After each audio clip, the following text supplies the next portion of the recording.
It's life. Boys, girls, all my traumaholics and all this lighting nights out there. Welcome back to Otherobert. I almost had happen to me what happened to me a few weeks ago. And welcome back to Otherobert. This is our review for The Walking Dead, season 6, right? We're on 6 now? Episode 4. Wow, season 6. Saying that out loud still feels weird. And this was unlike any episode we've ever had.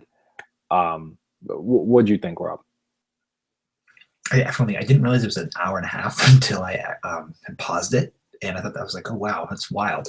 But then I thought it was a really interesting episode because it goes off of the usual pace of the brutality that we see in The Walking Dead, and it's very much a psychological and philosophical episode, and I think that's amazing. And that's just my initial reaction. I found the messages, the acting, the music. I mean, it was really, really great. And I can see why they wanted this to be an hour and a half because of just how an important character Morgan is in this season. And for the larger scope of really for Morgan and I guess his interaction with characters coming up, how important Eastman was. Because although Eastman was in one character and in one episode and dealt with one character, wow, what a lasting effect this guy will have. He rehabilitated Morgan to make him who he is today. So now we kind of understand why he is who he is. Because I believe the last time we saw him was season 3 or 4 when he was in like a cooler or something. And I remember we saw him because Michonne and Rick had met him in a town and he was all crazy. Yeah, season 3. Season 3. And then now we kind of see how we got out of the crazy. Because this was right after that. And I thought it makes sense to kind of show that transition, because people just don't change like that. So I thought that was cool to really get a full backstory. I don't think we've ever had a Walking Dead that takes place 100% in the past, or 99% in the past. I think those governor episodes, I try not to think about. You don't like season 4?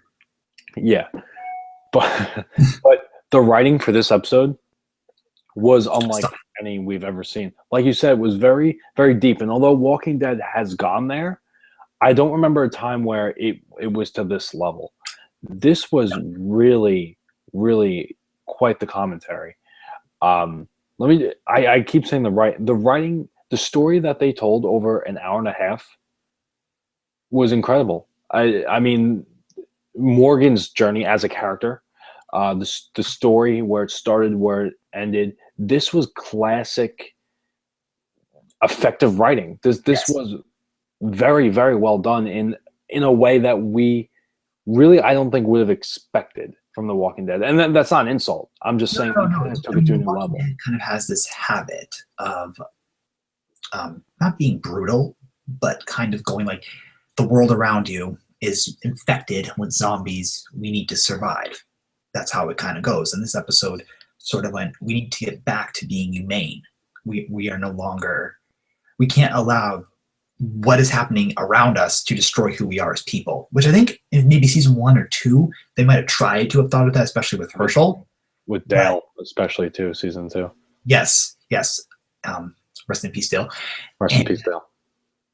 I think here with Morgan and Eastman, their relationship, they're trying to say you can't live alone, for one thing, and you can't allow the zombie apocalypse to destroy humanity and become brutal. Because I think he said humans are not meant to kill, or something along those lines. That was an excellent speech. And really, when I think back at this episode, that's going to be the scene I remember. That speech that he gave was incredible and really thought-provoking.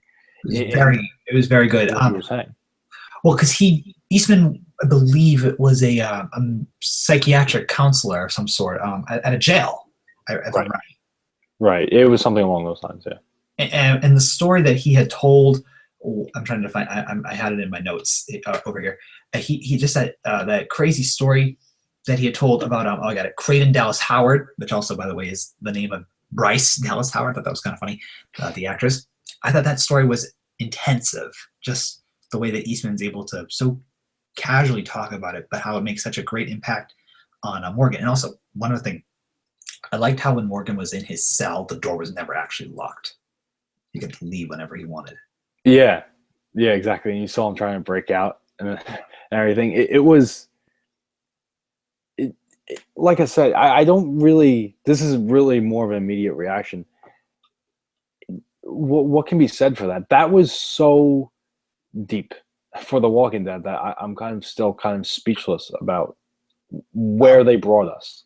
Yeah, I mean, not to make that my words are the best, but I really think that the main episode focus was focusing on Goodnight was focusing on the idea of having people go back to being humane and not wanting to kill. And excuse me for saying goodnight. Right, and I would say the main focus would be on the Goodnight part of that.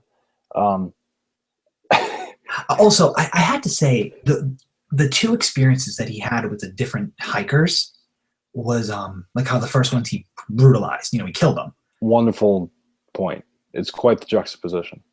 Yes, and then it goes to the second group, and I doubt we'll ever see those people again. But like, I felt for the couple who put the can of chicken soup down for him, and how we also didn't kill them for one thing, but like they seemed terrified of him. And I just really love the parallel and contrast to that. That was an excellent point. I didn't realize that. This really had so many qualities of just a classic, just a journey, a man's journey. Literally. From rock bottom to where he is now.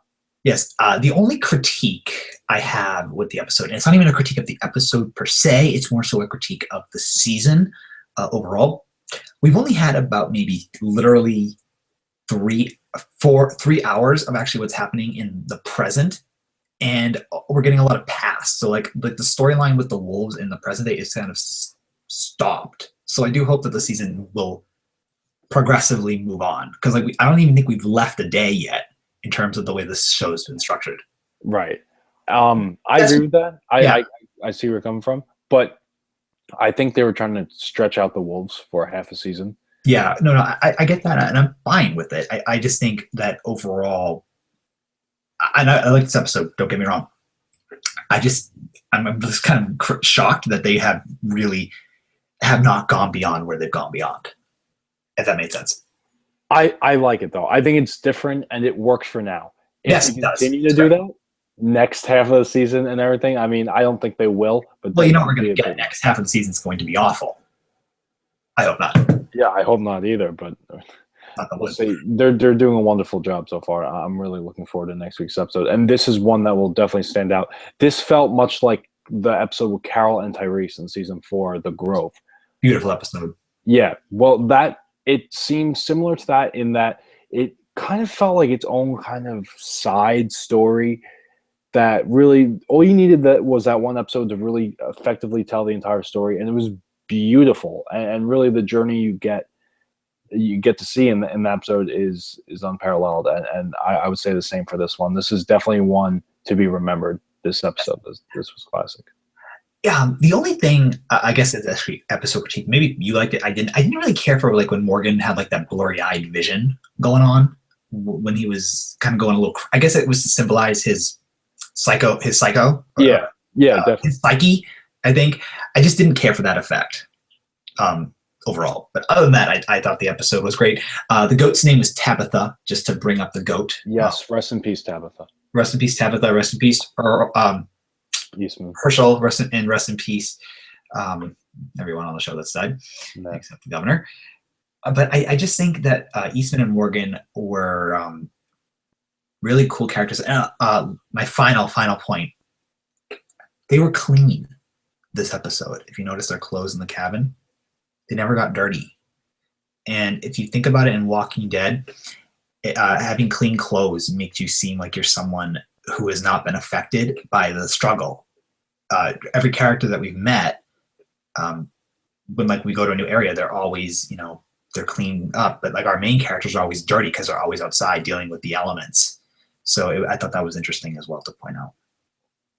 That's an excellent point. And to that effect, it comes to a point where I guess kind of don't judge a book by its cover, because like we always see the clean look, and it when something looks clean, it looks inviting. But Yes. in the case of Walking Dead, it hasn't always been the case. Alexandria so far has been pretty good, and in the case of Eastman's kind of cabin, it was good as well. But yeah, definitely, that's definitely quite the observation there.